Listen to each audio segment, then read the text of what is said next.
İstemiyorum. Şimdi beriyem. 3 günde bolunca sana var ya sırak istat. Yok da 3 günde berin getirip verme. Biz doğa sağlam bir şey. Ya fıkıtarda bollum. Ne çabuk bollum. Bolu 3 günde pulum getireyim. 3 gün.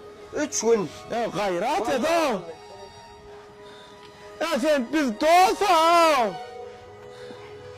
Doğasını mı terk etti mi? Allah. Ayad etmemin yanında.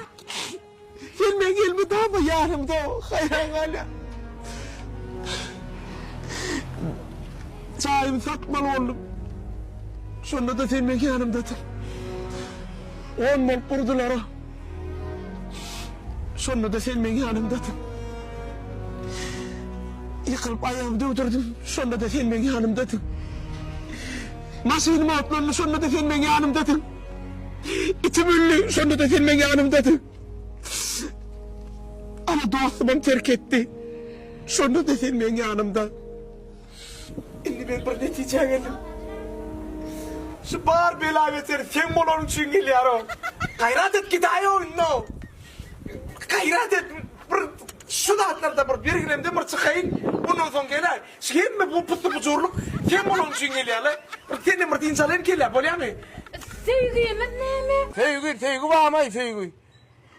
Sevgimiz. Sevgi ya. Bir yıldan gelen, bir yıldan yine de ön konkurslar bolar böyle. Bir gilemden bir çıkayım yakı. Günüme koyma 3 gün vakit verdiler. 3 gün bir görünme yanımda hayrat. Murat dursana. Durdum ne mi? Sevgimiz ne mi Murat? Sevgi var ha. Ben şu an sana gideceğim sonra. Bir yıldan gelen böyle mi? Karşı sevgi bilen rahat gel. Gümen.